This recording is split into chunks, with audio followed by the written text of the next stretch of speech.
My name is Tom Kennedy. I am the Director of Membership Operations here at the Battery. And today I am joined by Natalie Nixon and Lauren Schiller for our Leading with Creativity in an Uncertain World talk. So tonight we're going to be discussing how practical creativity techniques can help us navigate ambiguous terrain, shifting mindset, and stretch thinking for life. We hope to gain an alternate lens to view the trajectory of your work and gain inspiration to move forward. We're going to learn how to adapt and disrupt our own thinking for more meaningful outcomes. Natalie, PhD, is a creativity strategist, global keynote speaker, author of the award-winning Creativity Leap, Unleashing Curiosity, Improvisation, and Intuition at Work, and has been featured in Forbes and in Fast Company. Lauren is the host and creator of the award-winning nationally syndicated public radio show and podcast Inflection Point, produced in partnership with KALW San Francisco and PRX. Inflection Point is one of the first podcasts ever to report on how women rise up, build power, and lead change. I've started everybody off with their microphones muted. If you do have any questions, please feel free to drop them in the chat and we will take those later on. We have about 15 to 20 people. If it's intimate enough, Lauren and Natalie might make the call to unmute, at which point, please by all means unmute and join the chat. But in the meantime, if you could drop any and all questions in the chat, we'll get to them later on. At this point, I will hand it over to Lauren. Welcome, Lauren. All right, it's so good to see all these faces and folks that I know. So I'm so happy to be here. My name is Lauren Schiller. I'm a proud creative in residence at the Battery. And you can find my show at inflectionpointradio.org if you want to learn about how people build power and lead change, specifically women. One very powerful woman is here with me tonight. Her name is Natalie Nixon. She's got a PhD in design management and a totally fascinating background. It turns out we went to college together, but we never knew each other. So we just met at an alumni event where she just completely wowed me with her work around creativity. Natalie's a dancer. She studied anthropology and fashion. She was a professor for 16 years before she pivoted to the work that she does now as a creativity strategist. Natalie's lived all over the world and comes to us today from her home in Philadelphia. Welcome, Natalie. Thank you, Lauren. It's so good to be here. And thank you, the Battery, for hosting this cool conversation. Thanks for having me. Yeah. And I should mention Natalie has a treat she will share at the end. Tom will be posting a link to download her Wonder Rigor tip sheet in the chat. If you download it, you'll be eligible for the treat to be named. We'll talk more about that later. Okay, let's talk about creativity. In preparing for this conversation and spending a year plus wondering about the nature of it and what gets in your way and what propels you forward, I think of it as a swirl of activity. Like we constantly need to be making and doing and working. And this conversation is not all about the pandemic, but it really was an opportunity to take a pause and think about what does it mean for me and possibly what does it mean for all of you. So creativity is often thought of as the skill bestowed upon a select few. Natalie has a different take. She believes that we're all equally capable of creativity and innovation, especially if we design systems for ourselves and our workplace in which creativity can thrive. We're all part of a larger system, reflecting and responding to our environment, and that environment can be full of rewards or resistance. So when we got together to talk about what angle could we take for this conversation, what we concluded is that we want to talk about how we can each develop our creativity from the inside out, including building in that time to pause, like not a forced pause that a world pandemic causes you, but one that you create for yourself and hopefully has nicer things happening around it. So we're gonna cover how we can maximize our own creativity, create a culture of creativity at work, and even innovate new solutions for a more equitable society. So we're dreaming big here. Okay, now that I've given you the lay of the land, Tom has a poll that we're gonna launch. It's one simple question. And I'm so curious how you all are gonna answer it, seeing who's here. Do you describe yourself as creative?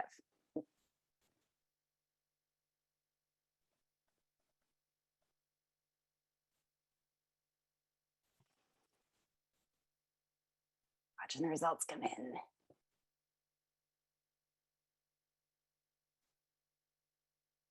See how many folks we are. All right. All right, I think the yays have it. We have an 89% answer of yes. And 2 of you, 11%, who say, no, you don't describe yourself as creative. So we will get into this. Can everyone see that on the screen? It's my first time using a poll, very exciting. Okay, stop sharing. So that sounds to me like we have a few bases to cover, including how to supercharge that creativity. So Natalie, why don't we just start with a simple definition of how you define creativity? Because I read in your book that you say most people don't understand creativity, but we have a room full of creatives. So how do you define it? Let's use that as our baseline. I'm really excited and happy that so many people in this gathering self-describe as creative. And the definition I landed on, and my goal was to come up with a definition of creativity that was accessible and simple, and that hopefully begins to democratize creativity. So I think about creativity as toggling between wonder and rigor to solve problems, full stop. And sometimes I add on to that and I say that it's about toggling between wonder and rigor to solve problems and produce novel value at scale. And that could be social value, financial value, cultural value, but it's really important to connect the dots between creativity and innovation. That creativity is the engine for innovation. So I'm curious, given that you actually had a career switch and have now been doing this work for some time, why is creativity important to you specifically?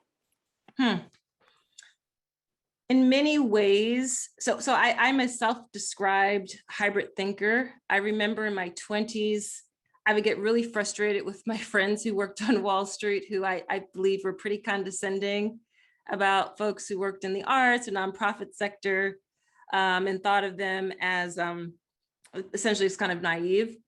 And at the same time, I would get kind of frustrated with my friends who worked in the arts and nonprofit sector, who looked at people who worked on Wall Street or in corporate America as working for the man.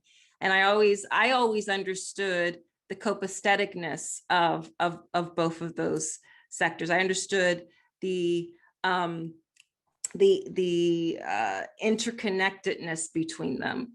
And at the same time, I never had language. I never had a framework. I never had a hook upon which I could hang my hat to really describe this hybridity that I lived, that I felt, that I sensed, and that I embraced. And so fast forward a couple of decades later, it was really in the midst of naively deciding to earn a PhD while working full time, because I thought, how hard could that be? It's just a big paper at the end. That I discovered this field called design management, design strategy. And here was this incredibly hybrid and integrative approach to the way we could think about strategy and business and organizations and creativity. And so that began the ways that I slowly but surely began to be able to articulate creativity. I have a traditional link to creativity because I studied dance since I was age 4. And in my view, we tend to ghettoize creativity in the arts. We tend to silo creativity in the arts, and that's not fair to artists, and it's not beneficial to our society at large. Then after doing this PhD, I launched a strategic design MBA program at the university where I taught. So now I'm playing around with this idea of trying to creatively disrupt graduate business school education. And in fact, we called that executive MBA program the MBA for hybrid thinkers. And we integrated design thinking into how people learn strategy and leadership and finance and branding, et cetera. And then, so I'm explaining all this because just to kind of show you my journey of inching closer and closer to having a framing of really leading with creativity and starting with creativity, aside and apart from a more traditional understanding of it as a dancer. So then after launching this strategic design MBA program, I do a TEDx Philadelphia talk where I basically was proclaiming that the future of work is jazz. Here's how and why. And I start getting invited into companies to help them design improvisational teams and become more improvisational. And essentially what was starting to happen was I was really being invited in to companies to help them build cultures of innovation. And that's when I started figure eight thinking really as my side hustle. I was still a full-time academic and professor, looked up about a year after launching figure eight thinking as a side hustle and realized I'm kind of having more fun with my side hustle. And still, as I'm getting these engagements to build cultures of innovation, I just had this creeping sensation that we were starting in the wrong place. Everyone throws around the I word. Everyone wants to be innovative. We're kind of missing each other, even in how we're defining innovation, which, by the way, I think of innovation as an invention converted into scalable value. And that conversion factor is creativity. And we can talk more about that. I have a fun example about how that has shown up recently. But you know, it was really inch by inch as I was being asked to help people manifest innovation that it became clearer and clearer to me that we needed to really start with creativity. And you can hear even through my definition of creativity that I still have latched on to this very hybrid approach, this very integrative yin yang, dare I say, chaotic way of thinking about creativity, that we need both the wonder and the rigor. Well, I want to talk more about the wonder and the rigor, and I'm going to interrupt myself before I ask you the next question to say, since we have so many people who have identified themselves as creative, I'm really curious what creative field you're all in, and if you have a second to just type it into the chat, I think it would be a great. You can send it to everyone, or you can just send it. Yeah, send it to everyone so Natalie and I can see it, and everyone can see who's here. Yes, would love to know. So okay, so sorry, and Lauren, can I just add that even for the 2 people, the 11% who don't self-describe as creative, yes, you know, part of, I would argue that if we dug a little deeper, unpacked it a bit, if you want to embrace my way of thinking about creativity, you are in fact creative. The best engineers, the most impactful attorneys, the best farmers, teachers, estheticians are hyper creative or super creative because they are constantly toggling between wonder and rigor to solve problems. And wonder is about awe and deep curiosity and audacity and asking big blue sky what if questions, which is typically where we stop when we think about creativity, right? We're like, oh, it's this woo-woo loopy thing out there. It's, you know, that's what being creative is about, right? But no, it also requires the rigor, which is about discipline and focus and time on task. And it's often very solitary work, and it's not particularly sexy. And if you have been kind of equating creativity with the arts, and you have in your own background, in your own practice, some link to the arts, you totally recognize that, right? You recognize that before you get to do the jetés across the stage, there is this grind of repetition, and it's fun and it's sweaty and gritty, or you got to practice your scales over and over and over again before, you know, you can be the virtuoso pianist. So we know this, and yet when we just kind of chuck off creativity as this addendum to the really important stuff. So if people leave with nothing else after tonight's conversation, just to ponder that a bit and just start to observe in your own life and work where you begin to see the two either coming together, wonder and rigor, or the two needing to come together a bit more. I love that, and I hope that nobody felt that it was a trick question.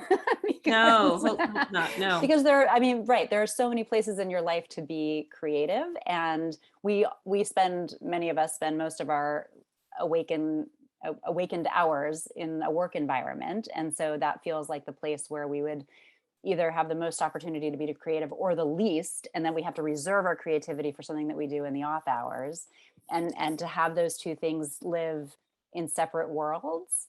And it seems like what you're arguing is that you can actually take the way that you think about creativity and apply it across those worlds. I'm arguing that you can take it and apply across those worlds. And I'm also arguing, I'll take a step further, that it is imperative that you do so.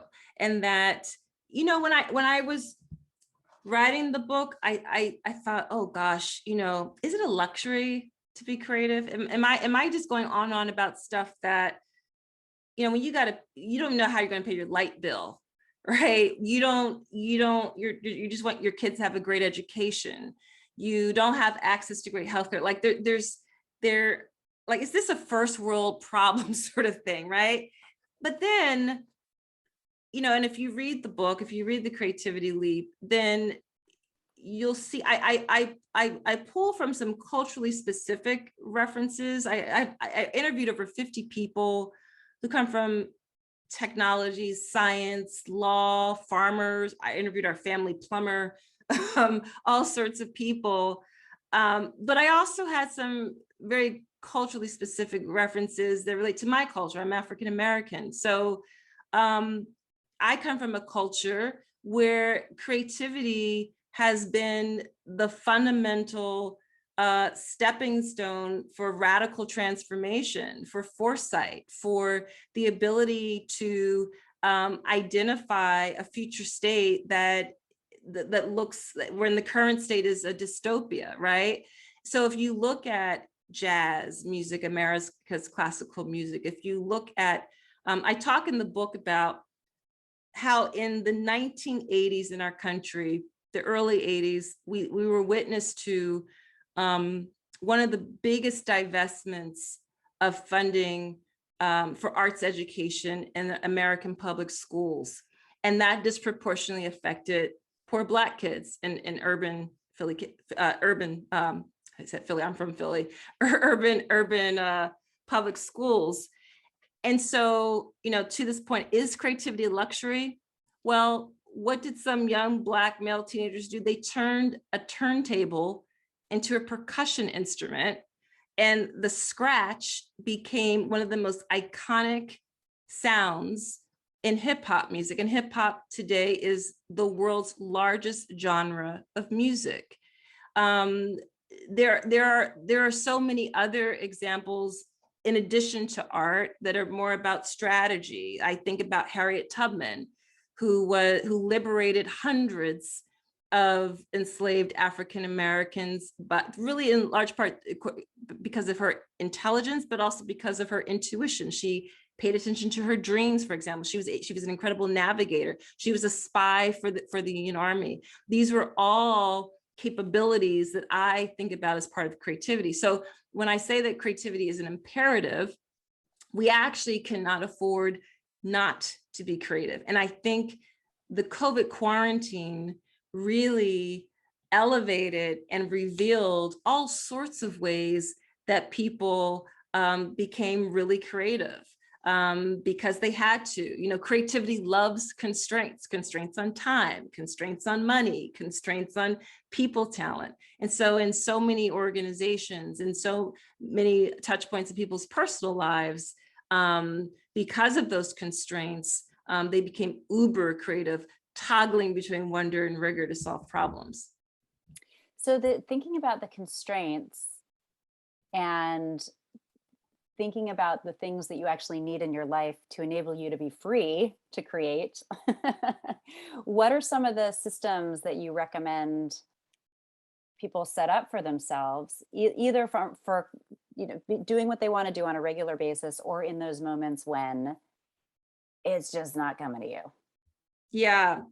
So I think I like to think on, and I mentioned this to you, Lauren, in one of our earlier conversations. You and I both know Eve Rodsky, who's the author of the New York Times bestseller Fair Play. Good plug. And even I both love talking about the space-time continuum. I'm a big 2x2 nerd. I love like figuring things out through frameworks and 2x2s. And we can design in the space, our physical environment. And I don't care if it's, you know, getting back to this creativity luxury, I don't care if it's a space you can carve out in a closet, or if you have the privilege of tons of space where you can design zones to dream, and also for quiet and for rigor. So we can design in the space, and we also need to design in the time. Now, unfortunately, that is one of the biggest pain points that I see in organizations, of not designing in the time to allow people to wonder, to allow people to experience awe. It's impossible to wonder when you're going 80 miles an hour. And yet we do Zoom Palooza, we're churning through meetings.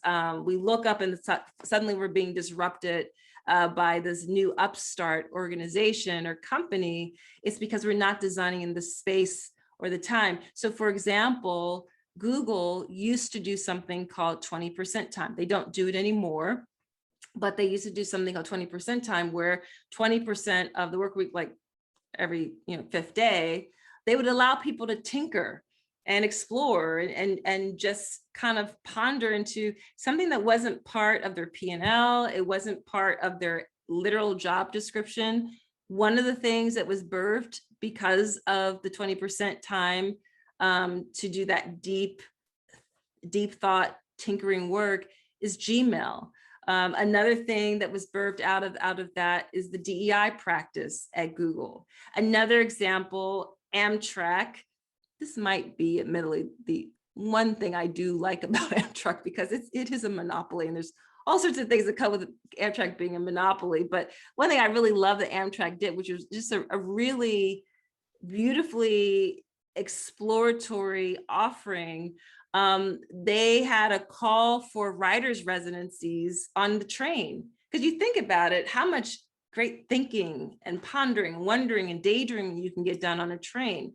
So I don't know how many tens of thousands, maybe hundreds of thousands of entries and applications they had to go through. But what if, as a writer, or maybe you've been wanting to write, what if you could have this residency on the Pacific Rail route, right? And that's the sort of these are the sorts of opportunities that we can design in to our lives to make the space and time for creativity. What about, I want to talk about the role of the pause, because this idea, this society that we live in is so focused on productivity and making and doing and buying and consuming, and is that really all there is? And I think that there's this question that you're starting to look into around, what if we just pause? And Yes. Not necessarily for days or months or years, but maybe for 5 minutes. That's correct. Yeah. That's the other thing.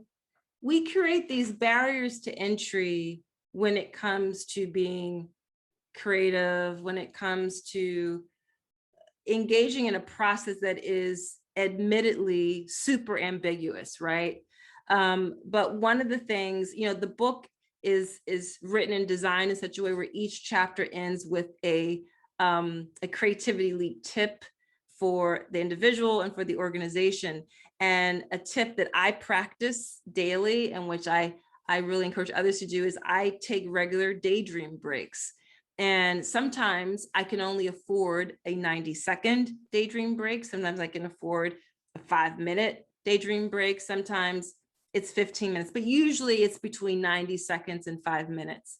And what is just so fascinating to me is that I always return to the work at hand, more energized, a bit more clarity. A new idea has emerged out of my brain, from the depths of my brain, that helped me to return to the work at hand with renewed interest and renewed energy. And that's because we're only optimizing probably 20-30% of our brain. And we tend to focus on kind of the frontal lobe, and there's all these other regions of the brain that are important for deep immersive thought, in order to give that other kind of linear focused thought a rest and a break. And after I wrote the book, while I talk about intuition and write about intuition in the book, I've started, especially really actually through the quarantine, of getting very interested in how we are physiologically wired to need pauses. And I've become really, I'm an anthropologist. I'm very interested in different cultures. I think it's fascinating how so many world religions have built into their worldview, into their theology, rest and pause. And Judaism, there's the seventh day is the Sabbath. In academia, if you're lucky, every 7 years you get to take a sabbatical. I'm part of a new initiative that launches this winter called Sabbatigo, Sabatigo. It's recruiting corporations who are willing to invest in folks who they realize are kind of teetering towards burnout. And it's 2 weeks in Berlin this November. It's going to be 2 weeks in Paris in April.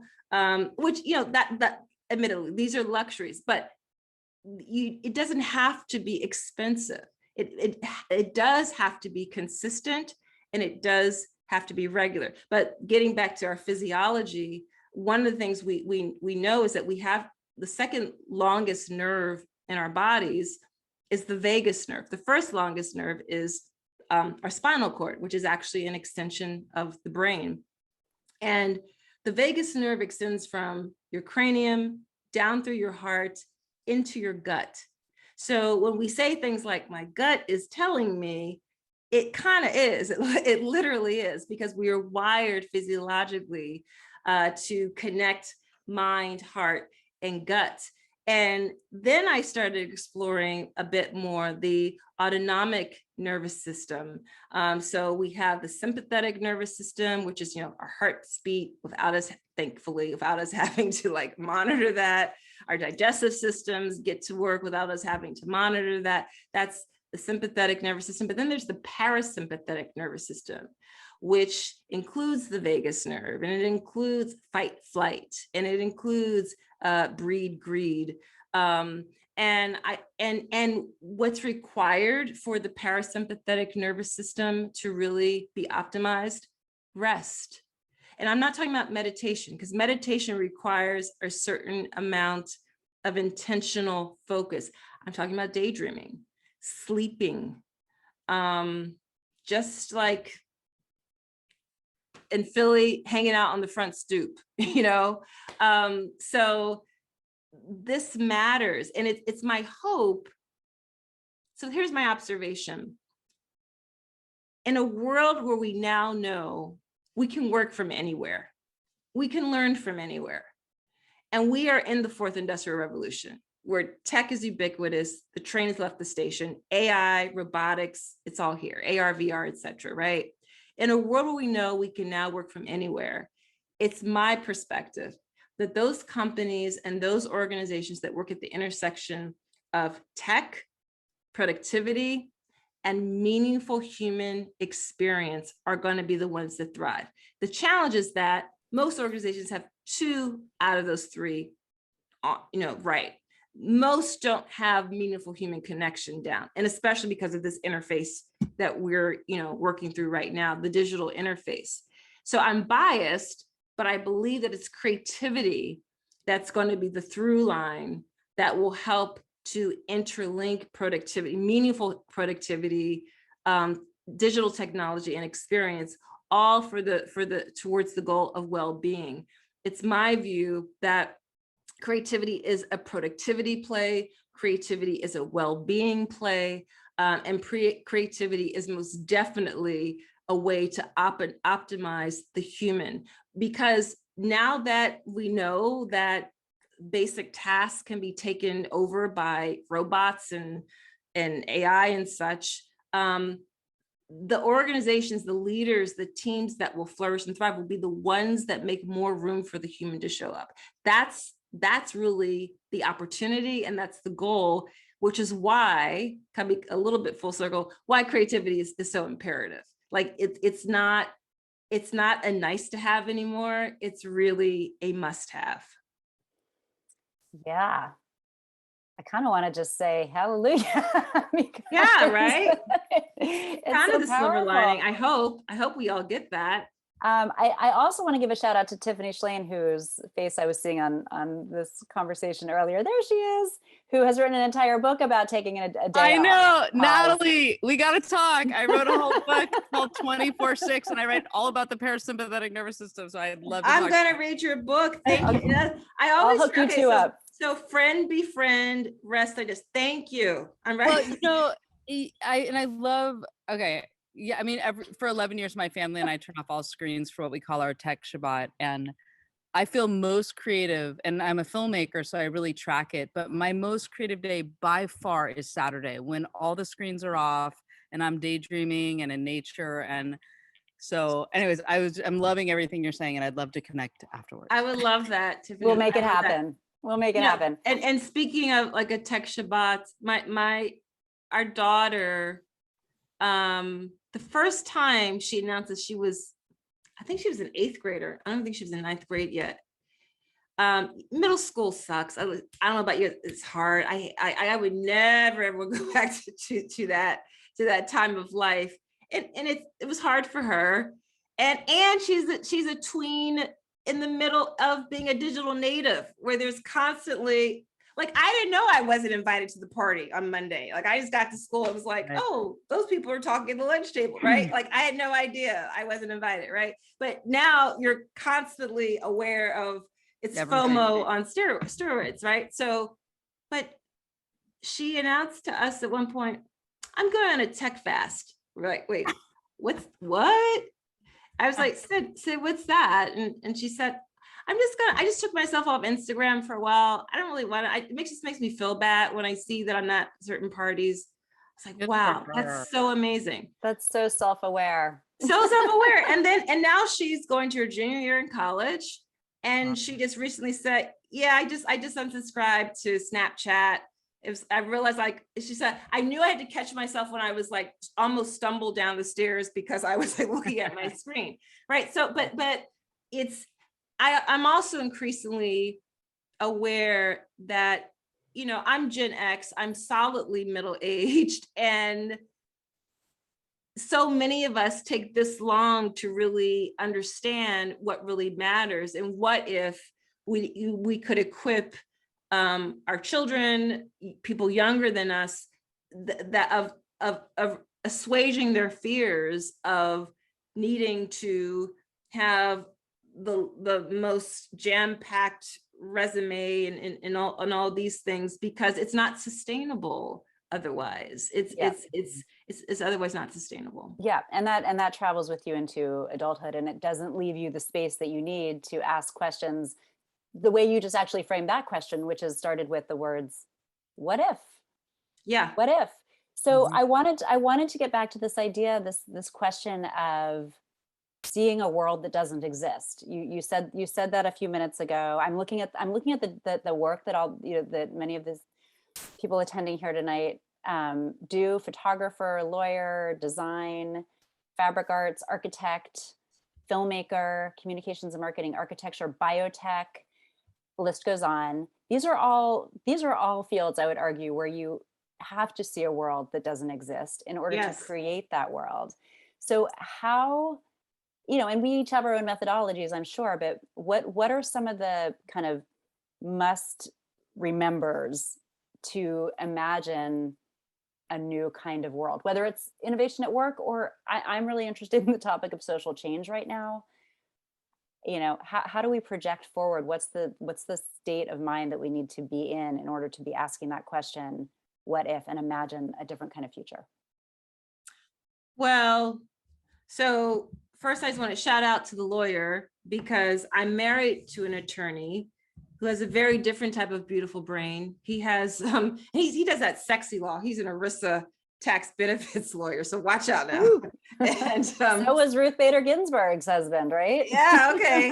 And executive compensation. Like he wrote that like size 2 font stuff, all that, but here's what I have learned through him being my husband, my friend, in our marriage, and what I get to observe seeing him at work. When we first met, he said to me, I'm not like you. You love what you do. He said, I'm really good at what I do, but I like it. I don't love it. And I said, well, if you could do anything, what would you want to do? And he said, without, skipping me, he said, I'd love to be a therapist. I was like, well, why don't you? He said, I'm too lazy to go back to school. So what's really cool now, fast forward, we've been married 12 years, is that he gets to be a therapist because he does executive comp work, right? But here's what's so interesting.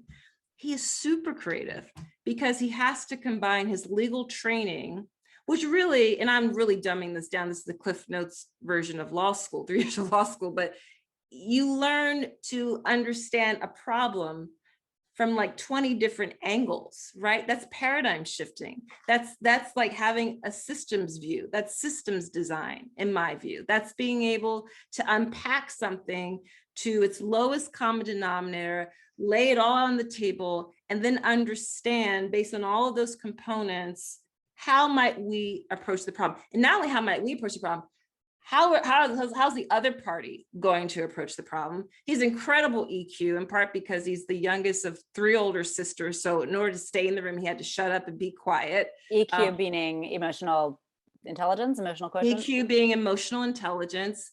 I've benefited a lot from his high EQ.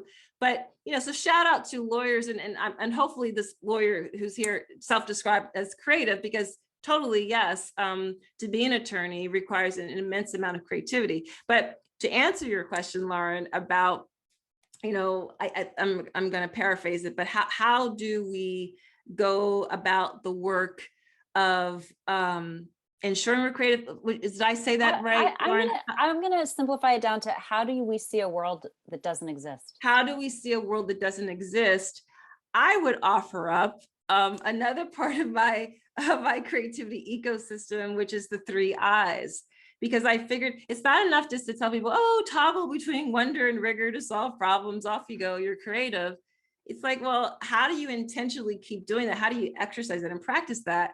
And I believe it's through the 3 I's, which are inquiry, improvisation, and intuition. So how do we see a world that does not yet exist? We got to get really good at asking questions. We got to take away the fear of asking questions, the shaming that so many of us have experienced through our learning environments or the educational system that some of us grew up in, where you didn't want to feel stupid.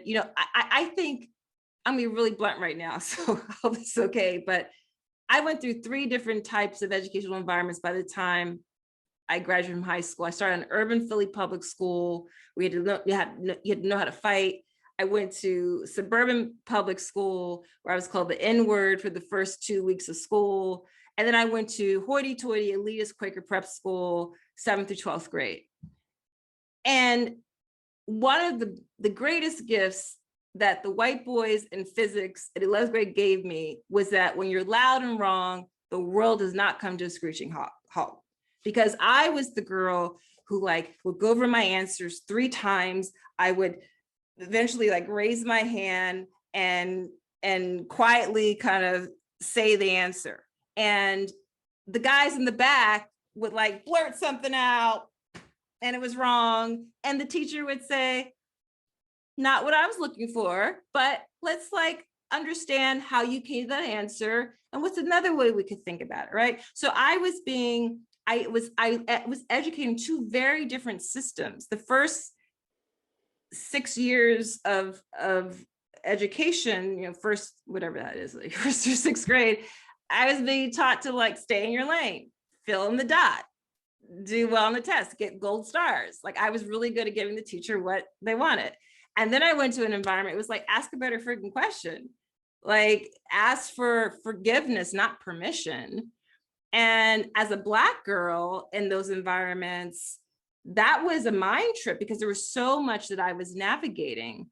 And in order to see a future that doesn't exist, we have to be bold and courageous to ask different questions. We have to, even sometimes when we're not given the permission to, we must at least whisper them, begin to utter them. And Warren Berger, who's the author of A More Beautiful Question, would even argue, we need to teach how to ask questions. He calls himself a questionologist, right? There's a way and a method of asking questions, making sure you don't frame just yes, no sorts of questions, but open-ended questions. So the first thing is to be able to wonder. There's literally nothing bad that follows the phrase, I wonder what if, I wonder what would happen. Like, there's nothing bad that can follow that phrase, right? So inquiry is really important, and being able to see a world that doesn't exist, being able to, even if you don't say it out loud, to ask yourself the what if questions, the why questions, the how could I do this questions. It also can be quite terrifying, but I like to say that if you feel 50% exhilarated and 50% terrified, you need to leap, because the terror keeps you grounded. The terror ensures that you dot your I's and you cross your T's. And the exhilaration keeps you optimistic and buoyant. And you need both. There goes that hybridity in me again, right? Love it. But both are really essential.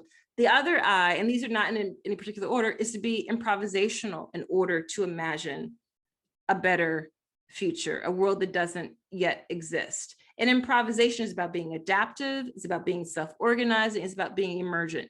Those three things I just said, adaptive, self-organizing, emergent, all, by the way, are descriptors for complex systems. All complex systems are adaptive, self-organizing, and emergent. Jazz is a complex system. Improvisation is a complex system. Creativity is a complex system, right? So any ways that we can allow ourselves to be more experimental in small itty bitty ways, like don't follow the recipe when you're cooking, get lost on purpose, go a different way. I mean, we haven't been driving to work, but go a different way to wherever it is that you go, right? And these are ways that we begin to spark neural synapses in our brains that require us to be a bit more adaptive, a bit more self-organizing. And then the intuition piece, I already referenced that one of the things we know that Harriet Tubman used to navigate her way and help others to be liberated from slavery in our country was her dreams. Not only did she use astronomy and the stars, she understood the land and the terrain, she understood weather patterns, but she used her dreams as well. And I think of intuition as pattern recognition. It's that nudge, it's that knowing that I should go left and not right. I should work with this person, not that person, right? Sometimes I call intuition brain feelings. A lot of people describe intuition as knowing without knowing. So when we need to create a future that does not yet exist, we must get quiet and still, and we must pay attention to that intuition, because it is like a muscle or a sonar. And by that, I mean that the more we use it, the stronger it gets, the louder and clearer it gets. And the more we ignore it, the flabbier it gets, the dimmer it gets. And, in my own personal life, the work that I do now is a product of imagining a world that did not exist. I mean, I worked really hard to be a professor. As I already shared, I earned a PhD while working full time. It was my dream job in so many ways. I loved what I did until I didn't anymore. And then that terrified me. I was like, uh-oh. And it was my intuition that really required me to pause and take stock and begin to imagine a world that didn't exist. And at first it was quiet questions to myself that I was afraid to say out loud. Questions that the questions first were self-reflexive questions, where I was questioning, like check-ins for myself. How are you really feeling it? Are you really enjoying this?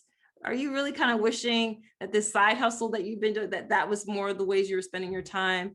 And then it became these very exploratory, envisioning types of questions. So even my job title, creativity strategist, I made that shit up. I made up creativity strategist because I had the opportunity. Okay, what are you gonna call this thing that you do? So I realized it was it described what I loved and what I was really good at.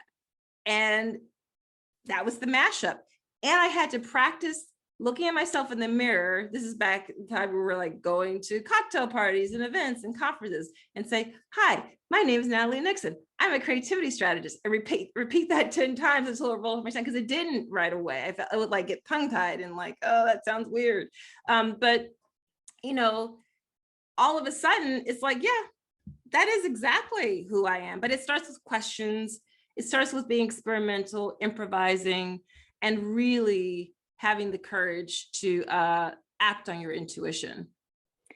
So I wanted, I have a follow-up question for you. I want to put it out there that those of you who are with us tonight, if you have questions, throw them into the chat and we'll have an opportunity to have Natalie answer a few of them.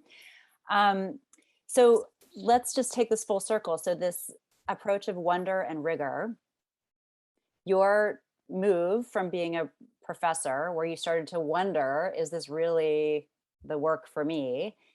And the rigor of figuring out what was next, you use this tool that I just adore, and I'm going to just start using in my life for everything, which is making your list of things you love and things you loathe.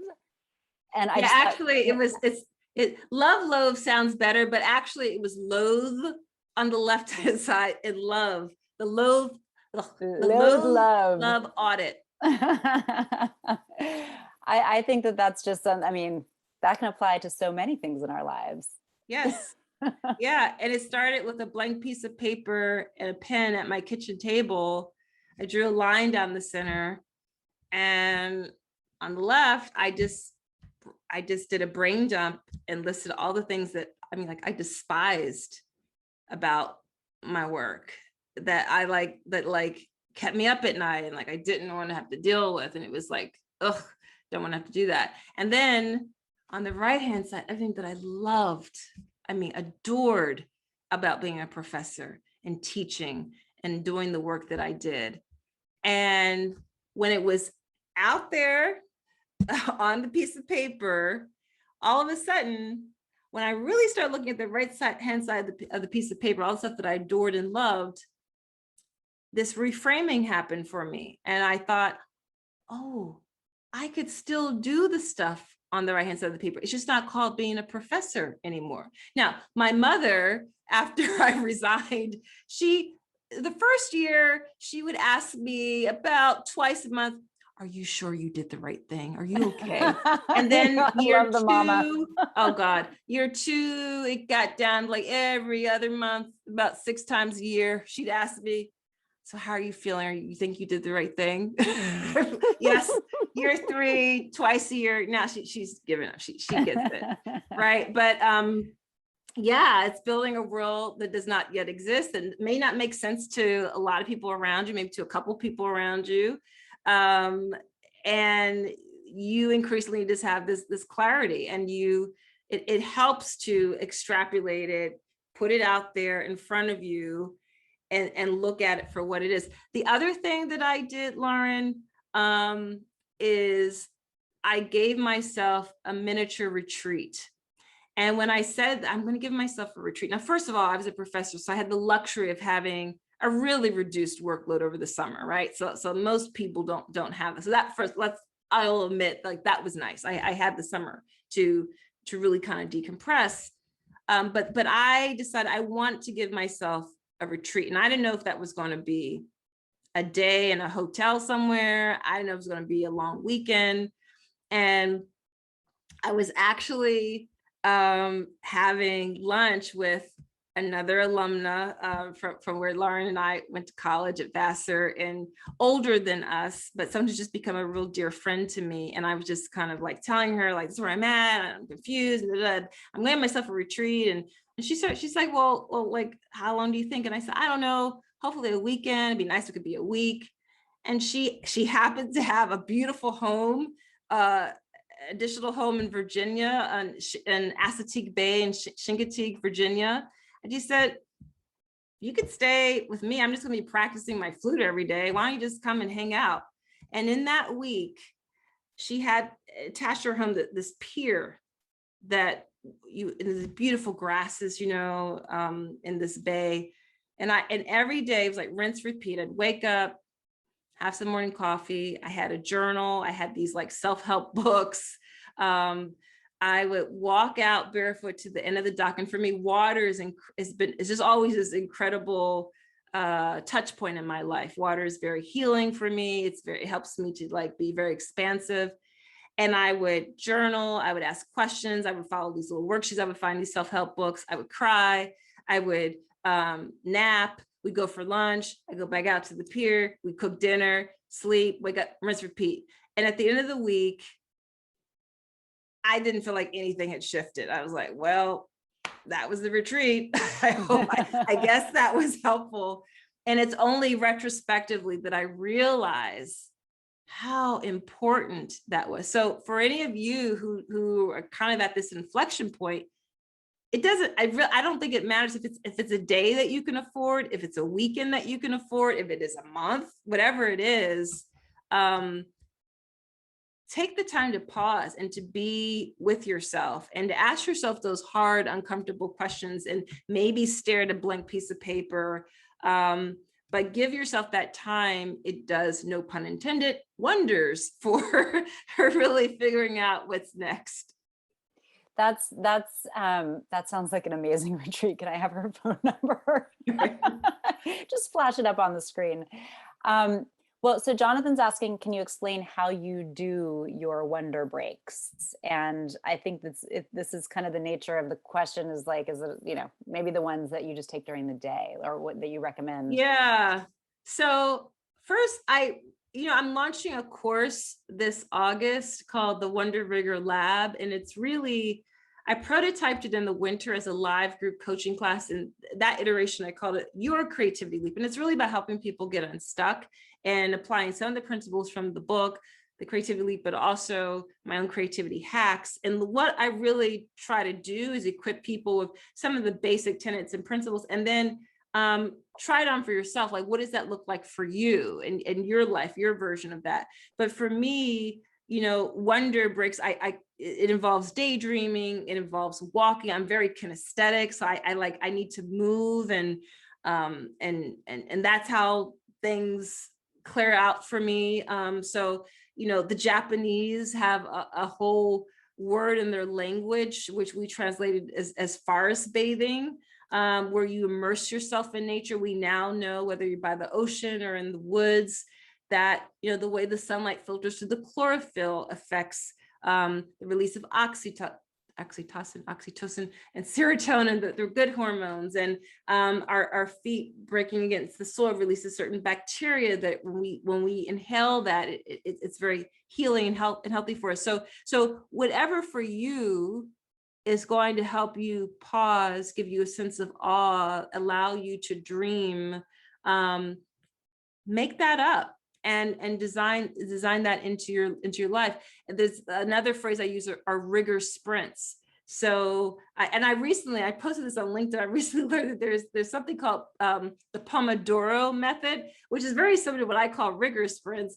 The guy in the 80s started this idea of you work in 25-minute increments, super focus, no bells and whistles or alarms going off on your phone and your laptop, and then you take a 5-minute break and then you go back. And that's how I approach rigor sprints. I also ran track in high school, and when you're practicing sprints, you do full out and then you rest, and then you do full out and then you rest. But there's that recovery that you need, and then that pushing of yourself.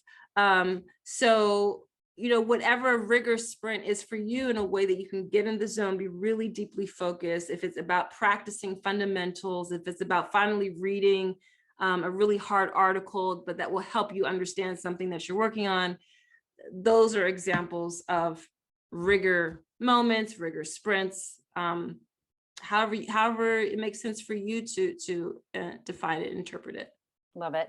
I want to just do a quick time check, Tom, make sure we're not all going to disappear at 7 o'clock in a cloud of smoke. So one question for you, Natalie, before we let everyone go. Well, first of all, before we let everyone go, make sure you do click on that link I put in the chat so you can have an opportunity to download the Wonder Rigor tip sheet. And I believe Natalie will be giving away a book to one of you. I'm giving everyone 24 hours to download the link that's in the chat. It's 16 tips to amplify wonder and rigor in your life and work. And then we will randomly select one person. Oh, yay. Who will receive a signed copy of the Creativity Leap from me. So please definitely check out the Wonder Rigor tip sheet. And it's a good tip sheet. Okay, so I'd like to wrap up with one question, which is I love asking at the end of all of my conversations, which is an advice question. What's the best advice that you've ever been given about how to get buy-in for what seems like a totally outrageous idea? The worst thing that will happen is that you'll wind up back where you are. And what I mean by that, this was something, I always say my father gave me my cojones, because my father was the supreme optimist. He was the person I could go to with my harebrained ideas and schemes. He would be like, try it. The worst thing that can happen is you'll just end up where you are, and that's not bad, and that's a variation, or that's a corollary to other advice that my parents gave me, which is to follow your heart, right? But it's actually a much more efficient way to live when we follow our heart. It might be harder in the moment, it might be a little more lonely, but gosh, is it much more efficient? Because how many midlife crises are full of people who finally realize, okay, it's time for me to follow my heart. Enough of the golden handcuffs, right? It's all about now being true to myself and going for it. So just put it in perspective that the worst thing that could happen if you don't show up, speak out, try it, is that you'll just be where you are, which is not regressive. It's just okay, and you will learn something. Yay, Natalie's dad. Yay, Frederick Douglass Weathers. That's right. Thank you. Well, Natalie, thank you so much for joining me in this conversation tonight. I learned a lot. I hope that everyone here also got something out of it. Thank you all so much for coming. This was really fun. And thank you to the Battery for hosting. Thank you, Lauren. Thank you, the Battery. Thanks everyone for joining tonight. All right, so download that tip sheet. I'll give one more plug for Natalie. And this book is really, I have been obsessing over it, and I definitely recommend it. Worth a read. And thank you all so much for your time. I hope you have a very creative evening, week, month, year. We'll see you next time. Thanks, Lauren. Thanks, everybody. All right. Bye. Bye.